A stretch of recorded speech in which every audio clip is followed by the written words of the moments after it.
जी औज़ुबिल्लाहि मिनश शैतानिर रजीम, बिस्मिल्लाहिर्रहमानिर्रहीम।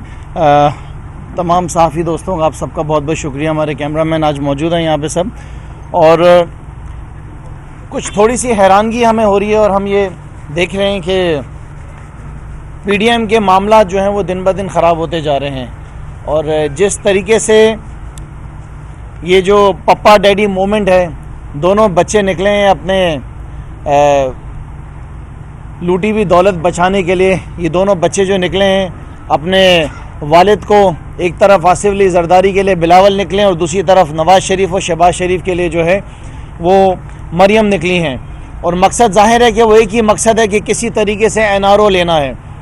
पहले तो हम ये देखते थे कि इनके एहतजाज होते थे, जलसे जुलूस होते थे, लेकिन अब हम ये देख रहे हैं कि ये सारा तमाशा जो इन्होंने अब ये लगाया है वो मुल्तान के अंदर उस वक्त लगाया जा रहा है जिस वक्त हम ये देख रहे हैं कि कोरोना के केसेस और कोविड के केसेस जो हैं वो बिल्कुल बहुत ज़्यादा बढ़ चुके हैं।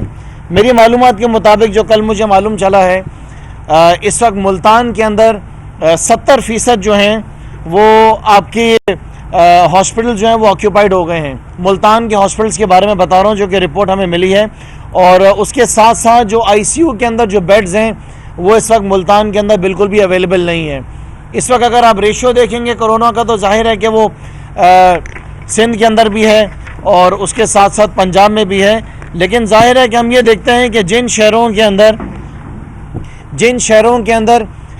जिन सूबों के अंदर या कह लें जहाँ पर पीडीएम की हुकूमत है, वहाँ पर पीडीएम वाले जो हैं वो लॉकडाउन लगाना चाहते हैं।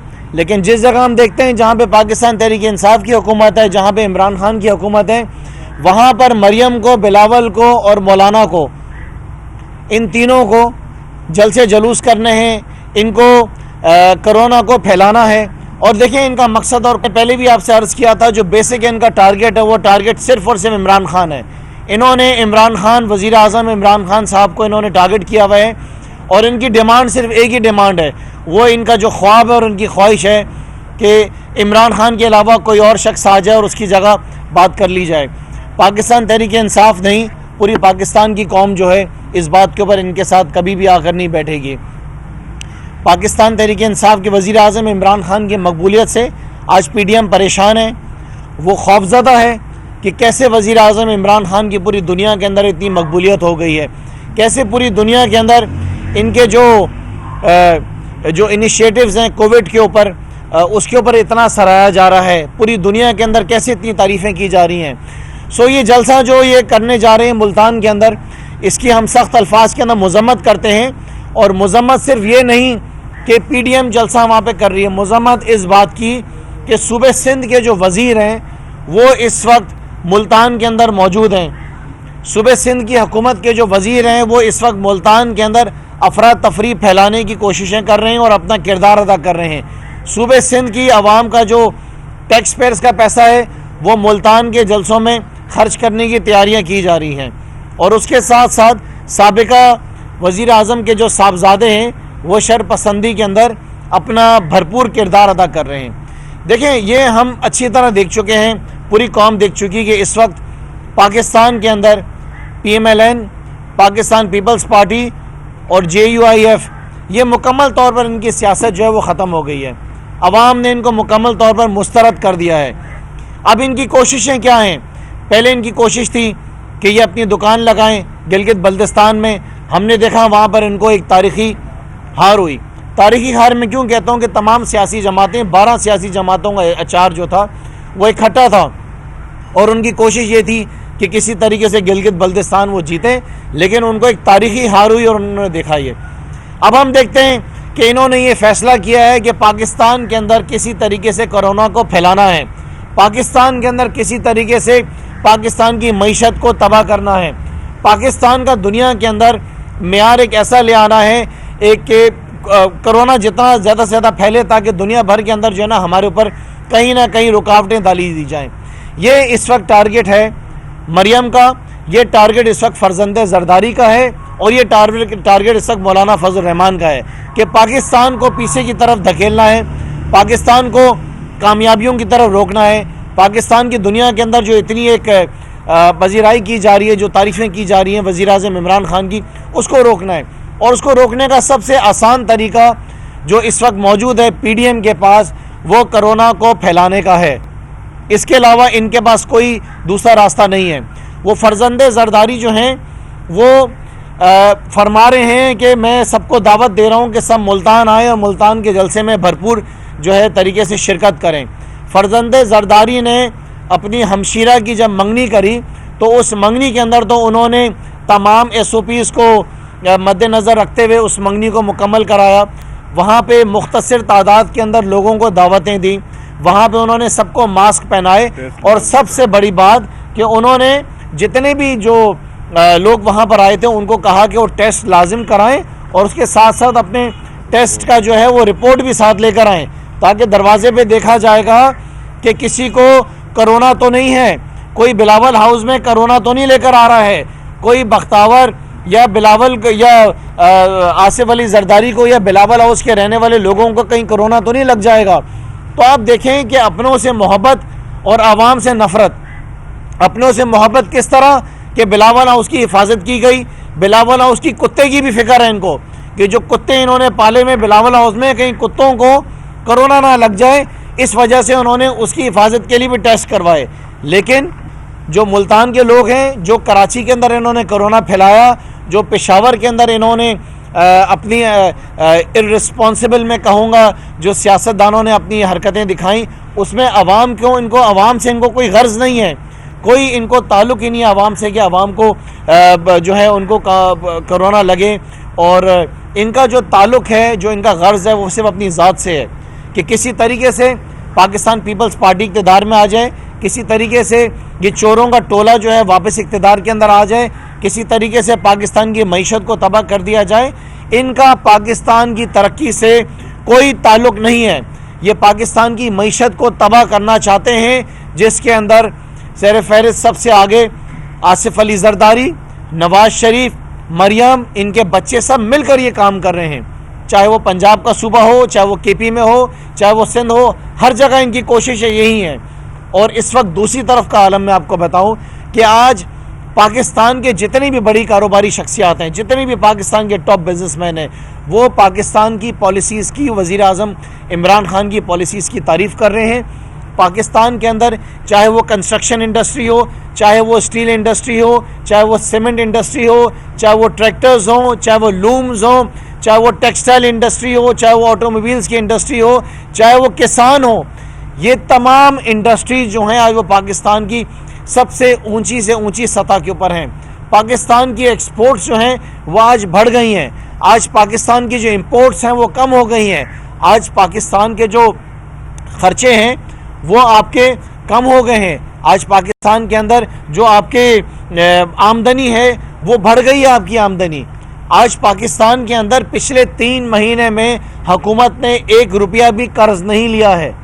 ये सारी चीज़ें कि हमने आज से पहले देखी, कभी हमने देखा कि पाकिस्तान इस तरह तरक्की कर रहा हो। ये जो कुछ भी हो रहा है ये सब कोविड डेज़ के अंदर हो रहा है, ये कोरोना की मौजूदगी के अंदर हो रहा है। उसकी वजह ये कि वज़ीर आज़म इमरान खान की जो पॉलिसीज़ हल्फ लेने के साथ साथ शुरू हुई थी, जिस तरीके से बिज़नेस कम्युनिटी के साथ मुलाकात हुई थी, जो सबसे बड़ा फ़ैसला वज़ीर आज़म इमरान खान ने किया था कि जो टारगेट उनका है कि उन्होंने पाकिस्तान से बेरोज़गारी का ख़ात्मा करना है। आज पाकिस्तान के ऐसे बहुत सारे शहर हैं जैसे कि कराची है, लाहौर है, पेशावर है, मुल्तान है। इन शहरों के अंदर आज आपको स्किल्ड लेबर अवेलेबल नहीं है। आपको वहाँ पर नौकरियाँ इतनी ज़्यादा अवेलेबल हैं कि आपके पास वहाँ पे स्किल्ड लेबर अवेलेबल नहीं है। उसकी वजह यह है, उसकी वजह सीधी सीधी ये है कि आज आपके मुल्क के अंदर तरक्की हो रही है, आज आपके मुल्क की मईशत जो है वो बेहतर हो गई है। लेकिन हम ये देख रहे हैं कि जो सूबे सिंध के मिनिस्टर्स हैं, जो इनके वज़ीर हैं, वो इस वक्त मुल्तान के अंदर कैंपेन कर रहे हैं। वज़ीर सेहत किसी को नज़र नहीं आ रही है कि वज़ीर सेहत हैं कहाँ। सूबे सिंध के अंदर हॉस्पिटल्स का इतना बुरा हाल है कि जो पेशेंट्स हैं वो दवाइयाँ उनको कागज़ों पे लिख लिख के दी जा रही हैं कि सामने जो प्राइवेट क्लिनिक्स खुली हैं वहाँ से जाके दवाइयाँ ख़रीदें। आज 8 साल हो गए मुझे असेंबली का मेंबर होते हुए। 8 साल से हमारा रोना लगा हुआ है कि इक्का दुक्का हॉस्पिटल के अलावा सूबे सिंध में कुत्ते भी अगर काट जाएँ तो उसकी भी दवाइयाँ अवेलेबल नहीं हैं। आप जितने भी प्राइवेट हॉस्पिटल्स देख लें वो भरे में मरीजों से, वो उनकी कमाइयाँ चल रही हैं, उनसे कोई पूछने वाला नहीं है कि किस बेसिस पे आपको ज़मीन मिली थी, ये कौन से एसटी प्लॉट्स थे, क्या आपके एग्रीमेंट्स थे, किस तरह आवाम को लूटा जा रहा है।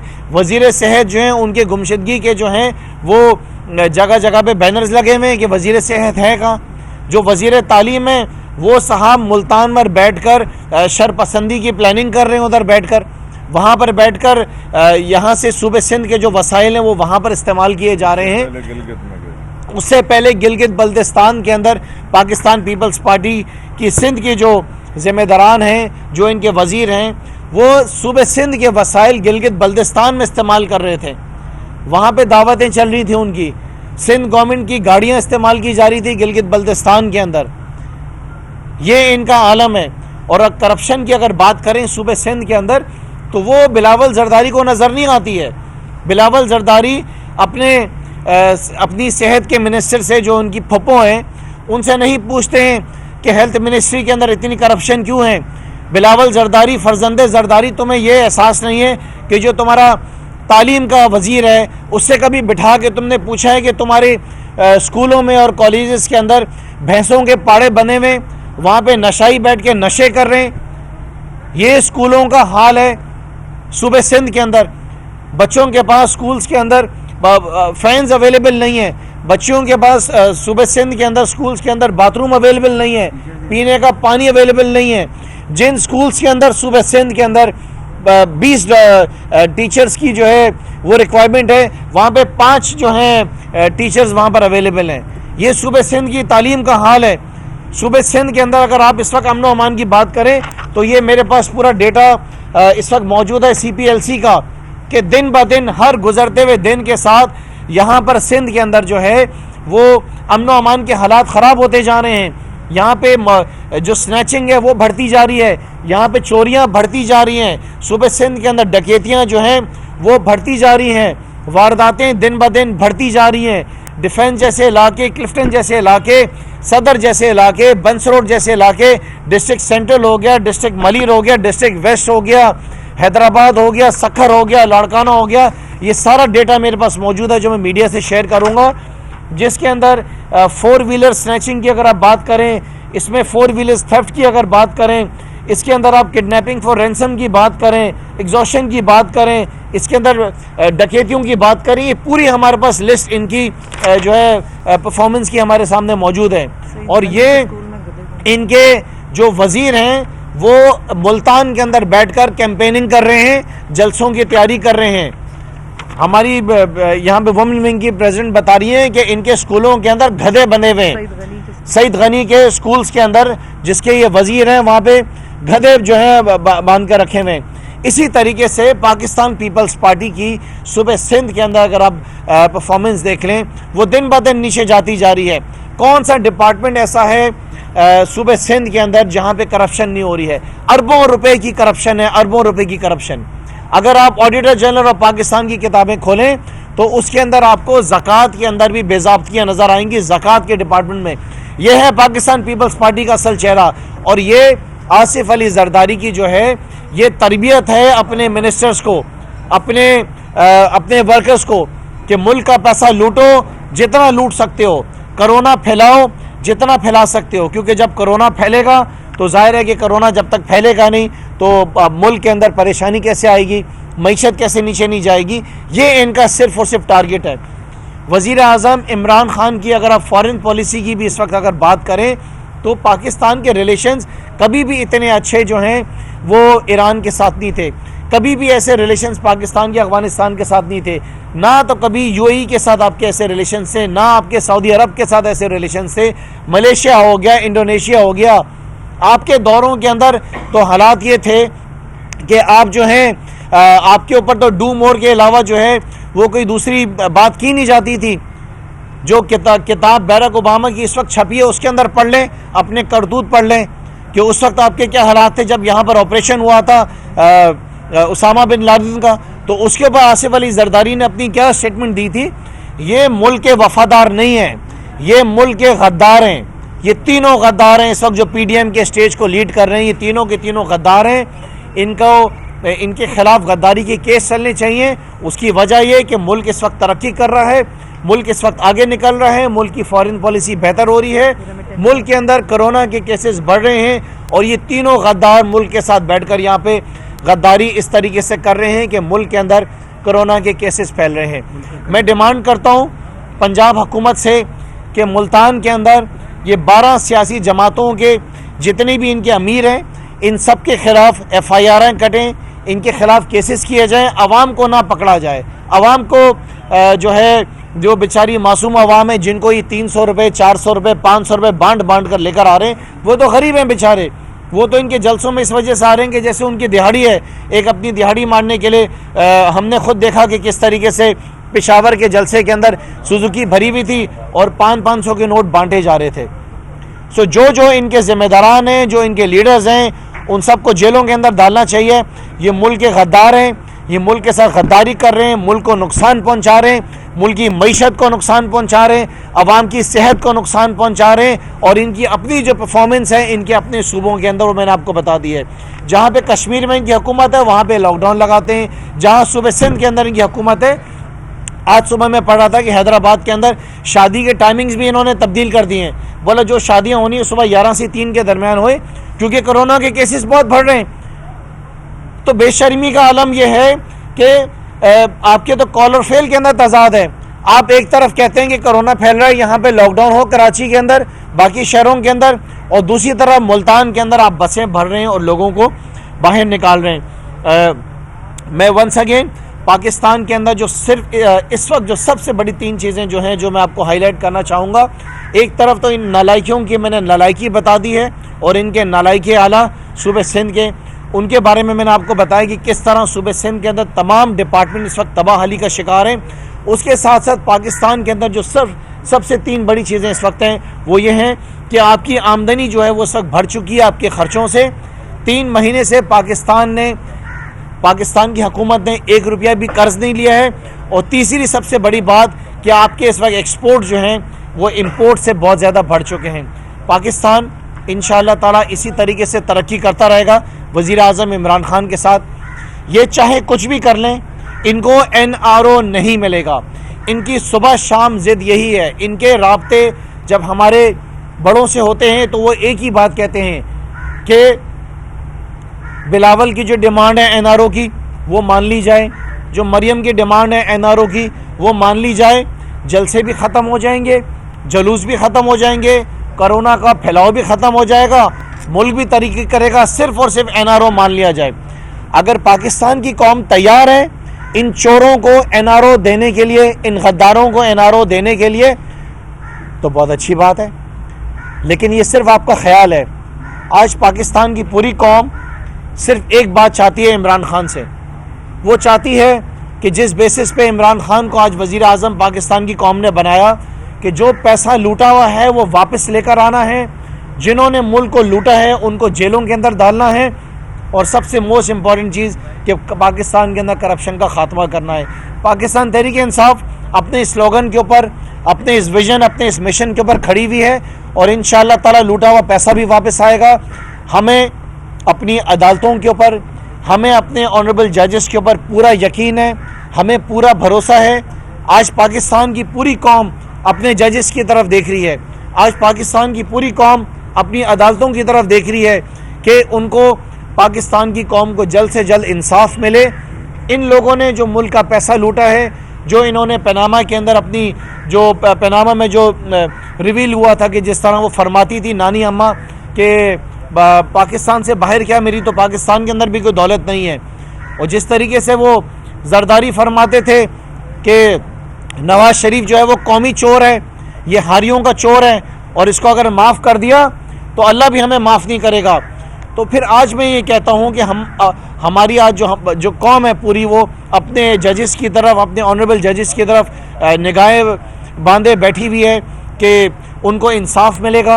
और हमें पूरा यकीन है अपनी अदालतों के ऊपर, हमें पूरा भरोसा है अपने जजेस के ऊपर कि इंशाअल्लाह ताला ये सारे गद्दारे मुल्क ये जेलों के अंदर होंगे इंशाअल्लाह, और उसके साथ साथ जो मुल्क का लुटा हुआ पैसा वापस आएगा इंशाअल्लाह। इनकी जायदादों की नीलामी कराएंगे हम, इनकी जायदादों की नीलामी कराएंगे और जो पैसा इन्होंने मुल्क का लूटा है वो मुल्क की दौलत के अंदर, पाकिस्तान के ख़जाने के अंदर उसको जमा कराएंगे। मेरा सवाल आपसे ये है, आपने कहा कि वज़ीर आज़म इनसे लूटी दौलत वापस लेंगे। एक तरफ आप कह रहे हैं अदालतें जो है हमें जजों के ऊपर पूरा भरोसा है, दूसरी तरफ आप कहते हैं कि इमरान खान इनसे लेगा। तो क्या जजों के ऊपर इंसार किया हुआ है या इमरान खान लूटी दौलत इनसे वापस लेंगे? लगता तो जजों के ऊपर वज़ीर आज़म से कह रहे हैं वो ले, और जजों देखें इस मुल्क को इस वक्त जो लीड कर रहे हैं वो वज़ीर आज़म इमरान खान लीड कर रहे हैं। जब कौम जब अपनी एक्सपेक्टेशंस रखती है तो सबसे पहले अपने वज़ीर आज़म से रखती है, और वज़ीर आज़म जिस मिशन को आगे लेके चलें तो उसमें ज़ाहिर है कि सबसे बड़ा जो किरदार है वो हमारी अदालतों का है, सबसे बड़ा किरदार जो है वो हमारे ऑनरेबल जजेस का है। जब हम ये कहते हैं कि कौम निगाहें जो लगाए बैठी है अपने ऑनरेबल जजेस के सामने, तो वो मेरा मतलब है कि वो हमें यकीन है, हमें भरोसा है, हमें एतमाद है अपने जजेस के ऊपर। जब हम ये बात कहते हैं कि हमें एतमाद है अपने जजेस के ऊपर, तो हम इस बात पे यकीन रखते हैं कि जिन जिन लोगों ने इस मुल्क को नुकसान पहुंचाया है उनके खिलाफ इंशाल्लाह ये केसेस मंतकी अंजाम तक ज़रूर पहुंचेंगे। ये ऐसा नहीं होगा कि रास्ते में रुक जाएगा। वापस आएगा, और ये भी बता दीजिएगा कि आप कराची के सदर हैं पीटीआई के, यहाँ पर भी पीडीएम की जानिब से जलसा किया, तो आपने मुकदमा क्यों नहीं दर्ज करवाया गद्दारी का तमाम सरबराह के खिलाफ? आप बिल्कुल सही फरमा रहे हैं, बिल्कुल इनके खिलाफ केसेस होने चाहिए, हर शहर के अंदर होने चाहिए। जिस जगह पीडीएम का जलसा हो, मैं समझता हूं कि हर जगह पे इनके खिलाफ केसेस दायर होने चाहिए, क्योंकि आप देखें कि एक तरफ लोगों की दुकानों को बंद कराया जा रहा है और दूसरी तरफ हम देखते हैं कि इनकी अपनी जो दुकानें हैं वो खुली हुई हैं, इनके अपने कारोबार चल रहे हैं, इनकी अपनी शुगर मिल चल रही हैं, लोगों को नुकसान पहुंचाया जा रहा है। ये मिशन है, देखें ये मिशन है इन सियासी जमातों का, पीडीएम का। इस मिशन के पीछे इनका एनआरओ है, और मिशन ये है कि अपने इनकी जो आपस में बैठकें होती हैं, इस बैठक के अंदर इन्होंने बैठकर एक बात के ऊपर आमादा हो गए हैं कि सिर्फ एक रास्ता है इमरान खान को हटाने का कि मुल्क के अंदर कोरोना को फैलाओ, मुल्क की मईशत को नीचे लेकर आओ, मुल्क के अंदर महंगाई वापस आ जाए। आज बताएं ना क्यों खामोश हैं सब? आज गंदम की कीमत भी नीचे आ गई है, आज आपकी चीनी की कीमत भी नीचे आ गई है, आज खाने पीने की अशिया की कीमतें भी नीचे आ गई हैं। तो कंट्रोल हो रही है ना चीजें पाकिस्तान। जी कराची में कोरोना जी देखें जनाब, चाहे जो भी हो, हमें इससे कोई गर्ज नहीं है। वज़ीर आज़म साहब किसी की भी तहकीकात के अंदर अपना इन्फ्लुएंस नहीं डालते हैं। जो तहकीकात हैं वो अदालतें करेंगी, जो इन्वेस्टिगेशंस नैब के थ्रू चल रही हैं, एफआई के थ्रू, वो चलेंगी। वज़ीर आज़म साहब का ऐसे कोई गर्ज नहीं है कि चाहे वो केस खुर्रमशेर ज़मान के ख़िलाफ़ चले, चाहे वो किसी और शख्सियत के ख़िलाफ़ चले, तहरीक इंसाफ के किसी मेंबर के, हर पाकिस्तान तहरीक इंसाफ का जो मेंबर है वो जवाबदेह है, अदालतों को भी, नैब को भी। जिससे सवाल किया जाएगा वो जवाब देगा। कोरोना फैल रहा है, अस्पतालों में बेड नहीं है, एक्स्ट्रा बेड भी खत्म हो गए, एक्सपो सेंटर में भी खत्म हो गए। कराची जो प्राइवेट अस्पताल है वो बेड पे पैसे बहुत देते हैं, गरीब आदमी कहाँ जाए? कोई वफाकी हुकूमत को या मोबाइलाइज डिस्पेंसरी अस्पताल कायम, बिल्कुल चांद भाई आपने बिल्कुल ठीक फरमाया कि आपने देखा कि इससे पहले जब कोविड के केसेस बढ़े थे सूबे सिंध के अंदर, तो NCOCC के जो इजलास हुए थे और उसके अंदर जो फैसले हुए थे और जिस तरीके से उसके ऊपर अमल किया था सूबे सिंध के अंदर, वो आपके सामने था। हमने मैंडेटरी की थी कुछ चीज़ें, वो उसी तरीके से काम वापस भी होगा। लेकिन हमारी एक्सपेक्टेशन जो है वो ज़्यादा सूबे सिंध की हुकूमत से नहीं है, क्योंकि देखें बिलावल ने सवाल कोविड का और अस्पतालों का वो उन्होंने अपनी फुप्पो से लेना है। हमें नहीं पता बिलावल की फुप्पो जो इस वक्त हेल्थ मिनिस्टर हैं वो कहाँ पर हैं, वो कहाँ पाई जाती हैं, वो कहाँ जो है इस वक्त गुम हैं। उनकी ज़रूरत है, उनकी ज़िम्मेदारी, वो हॉस्पिटल्स में जाएं, विज़िट करें, देखें किस तरीके से प्राइवेट हॉस्पिटल्स के अंदर आवाम को लूटा जा रहा है, और दूसरी तरफ जो आपके गवर्नमेंट हॉस्पिटल्स हैं वहाँ पे वो सर्विसेज नहीं दी जा रही हैं। साहब ये बताइएगा कि आज से 2 दिन रोज कबल जो एक जगह से वाक़या रूनुमा हुआ है, इसमें 5 अफराद जो है पुलिस मुकाबले मारे गए। उसमें आपकी खातून जो है, जो शायद वो रहनुमा है, लैला परवीन, उन्होंने काफ़ी जो है वाविला मचाया सोशल मीडिया पे आके अपने वीडियो पैगाम जारी करके कि जाली मुकाबला था ये। जबकि पुलिस जरा ये बताते हैं कि जो उन्होंने कार्रवाई की है वो बिल्कुल जनवन कार्रवाई है, सहूलतकारी के उस पर जो है उनको अरेस्ट किया गया था। इस हवाले से आप क्या कहेंगे? जी बिल्कुल, उनके जो शौहर हैं वो ख़ुद भी वकील हैं और वो अदालतों का उन्होंने जाने का फ़ैसला कर लिया। कल वो अदालत जाएंगे, अपना केस दायर करेंगे, उन्होंने FIR भी कटा ली है। हम ये कहते हैं कि अगर कोई शख्स किसी ने जुर्म किया है किसी ने कोई गलती करी है तो उसको अदालतों के पास लेके जाए। हमें हमारी पुलिस को अपनी अदालतों पे भरोसा करना होगा, हमारी पुलिस को अपने जजेस के ऊपर भरोसा करना पड़ेगा। हमारे पास कोई दूसरी चॉइस नहीं है। हम यहाँ पे पाकिस्तान तहरीक इंसाफ कभी भी एक्स्ट्रा जुडिशल किलिंग के लिए जो यहाँ पर आके नहीं खड़ी होगी, ना कभी उसका साथ देगी।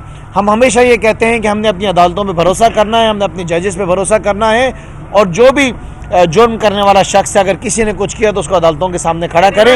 इनका उन्होंने ये कहा है कि ये जो ये सहूलत कार है, तो आप क्या स्टैंड ले रहे हैं अपनी, आप जो है पार्टी की आपकी वो लेडी विंग की है वो उनके साथ आप क्या स्टैंड ले रहे हैं, आपने क्या कार्रवाई? देखिए, मैंने आपसे यही अर्ज किया कि पुलिस अपनी तहकीकात, उनके जो सीनियर्स हैं उनकी तहकीकात कर रहे हैं कि ये वाक़या सारा क्या हुआ है, और उनके जो शौहर हैं वो कल मेरे ख्याल से अदालत जा रहे हैं और केस दायर कर रहे हैं। उसके बाद जो वर्जन उनकी तरफ से आएगा वो बताएंगे, और हमारी तरफ से जो वर्जन है वो यही है कि Pakistan Tehreek Insaf extra judicial killing को कभी भी सपोर्ट नहीं करती है। अगर हुई है तो वो गलत हुई है। हम डिमांड भी करते हैं, अदालतों से भी डिमांड करते हैं, चीफ जस्टिस ऑफ पाकिस्तान से भी डिमांड करते हैं कि अगर कुछ ऐसा वाक़या हुआ है तो उसकी तहकीकात कराई जाए और इसको इन्वेस्टिगेट कराई जाए फौरी तौर पर। तीन चार बड़े शहरों के नाम दिए, जिसमें कराची का नाम दिया है, बेरोजगार की वजह से स्किल नहीं है जी, स्किल जी कमी होने के बायस लोग नहीं मिल रहे। अब तहरीक इंसाफ की हालत ये है कि स्टील मिल से 4000 से ज़्यादा मुलाजिम को फारिग किया जाए। असद उमर ने कहा था कि इसको फारिग किया जाए तो मैं तहरीक इंसाफ से अलग क्या करूँगा, इसका आपका मौक़िफ़ क्या है? देखें, फारूकी साहब सब बहुत अच्छी तरह जानते हैं कि किसके दौर के अंदर थे। फारूकी साहब का, उस्मान फारूकी साहब का स्टील मिल के ऊपर एक पूरा वीडियो बयान भी आया हुआ है कि जब वो पैसा बनाते थे और स्टील मिल के अंदर तबाही करते थे तो वो पैसा किन साहब को देते थे जाके। स्टील मिल की बर्बादी किसने की, दूल्हा भाई कौन है, ये सारे बयानात मौजूद हैं। स्टील मिल की तबाही इनके दौर के अंदर हुई है। स्टील मिल जितना बंद स्टील मिल जितना नुकसान कर रही है, जितना करोड़ों रुपए नहीं अरबों रुपए स्टील मिल ने जो रोज़ाना की बुनियाद के ऊपर भर रही है, मुल्क को नुकसान हो रहा है। वो मेरा सवाल आपसे है कि मैं आपसे सवाल करता हूँ, अगर हमारा एक ज़ाती कारोबार होगा, वो कारोबार हमें घर से अगर हमें उसके पैसे जमा करने पड़ेंगे, भरने पड़ेंगे, नुकसान होगा, तो क्या हम उसको चलाएंगे? हम क्या फ़ैसला करेंगे? पाकिस्तान तहरीक इंसाफ, वज़ीर आज़म इमरान खान जो भी फैसला करेंगे वो मुल्क के मुफाद में करेंगे इंशाअल्लाह ताला। अजान हो रही है, नौकरियाँ इतनी होंगी कि आपको नौकर नहीं मिलेंगे यहाँ पर। अजान का ब्रेक लें, अजान हो रही।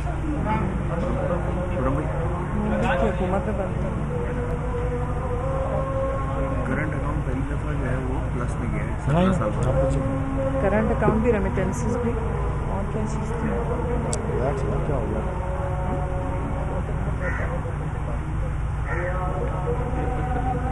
गर्मी बड़ी लग रही है। पेपर पेन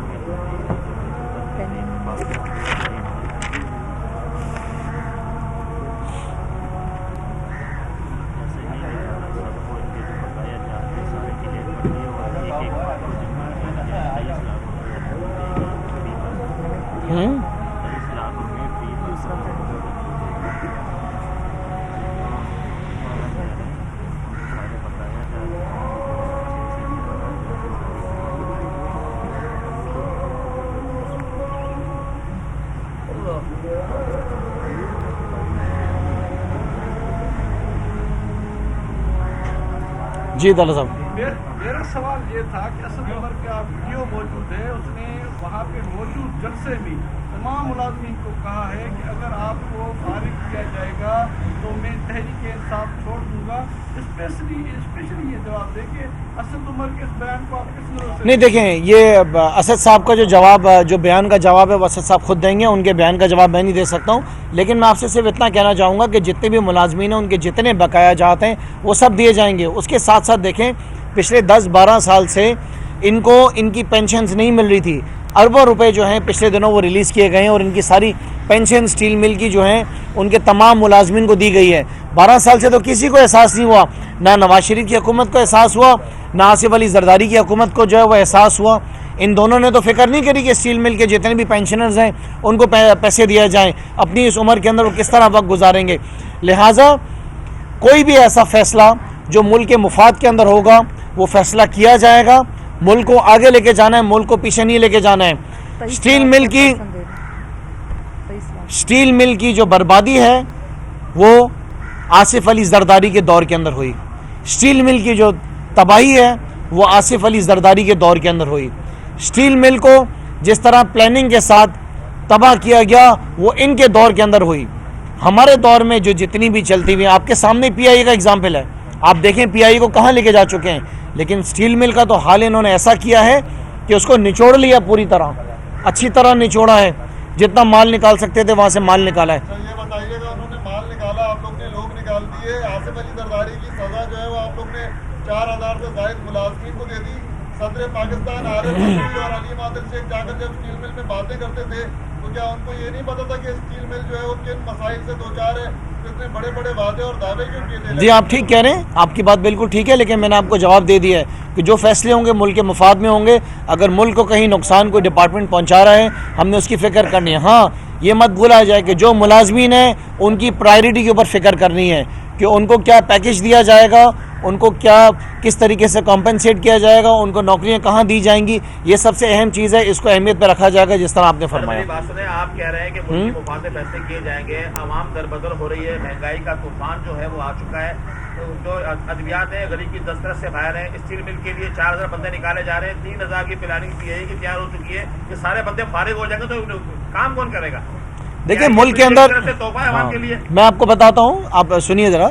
मुल्क के अंदर जिस तरीके से इस वक्त तरक्की हो रही है, मुल्क के अंदर जिस तरह आपकी इकॉनमी बेहतर हो रही है, मुल्क में जिस तरीके से आज आपका एक्सपोर्ट जो है वो बहुत ज़्यादा बढ़ चुके हैं, मुल्क के अंदर एक्सपोर्ट्स बढ़, पाकिस्तान के अंदर आपकी मईशत बेहतर हो गई है। आज लोग प्रॉपर्टी पे पैसा नहीं लगा रहे हैं क्योंकि मुल्क का जो मईशत का पहिया है वो चल चुका है। इसका मतलब है कि नौकरियाँ तो मिलेंगी। आप क्या समझ रहे हैं कि जितने भी लोग थे क्या ये फारिग बैठे हुए थे? स्टील मिल तो आपकी बंद थी, वहाँ पे काम तो नहीं चल रहा था, ये सब रोजगार पे लगे हुए थे। इंशाल्लाह ताला ये आपसे वादा है, इंशाल्लाह ताला कह रहा हूँ कि इन जितने भी मजदूर हैं इनकी फ़िक्र की जाएगी। वज़ीर आज़म साहब आप देखें ना कि जो कराची KCR का भी जो प्लान है उसके ऊपर वज़ीर आज़म साहब ने क्या कहा कि जब तक रीसेटलमेंट ना हो जाए, जब तक उनको ना हटाया जाए। वज़ीर आज़म से ज़्यादा हमदर्द इस वक्त है कौन यहाँ पे गरीबों का? जो शख्स ये कह रहा है कि मैं मदीना की रियासत बनाऊंगा, तो क्या आप उससे ही एक्सपेक्ट कर सकते हैं? इंशाल्लाह ताला इनकी ज़रूर फिक्र की जाएगी। जिस तरीके से इनकी पेंशन दी गई हैं इसी तरीके से इन्हें कॉम्पनसेट भी किया जाएगा। आपने ये कहा कि मदीने की रियासत की बात की जाए, वो कह रहे हैं मदीने की रियासत बनाएंगे, हम इनकलाब ईरान का लाएंगे, कानून हम चाइना का लाएंगे, तो फिर मदीने की रियासत क्या होगी जहाँ ईरान का इनकलाब होगा, चाइना के जी इंशाल्लाह ताला ज़रूर होगा। अल्लाह की ज़ात पे आप भरोसा रखें।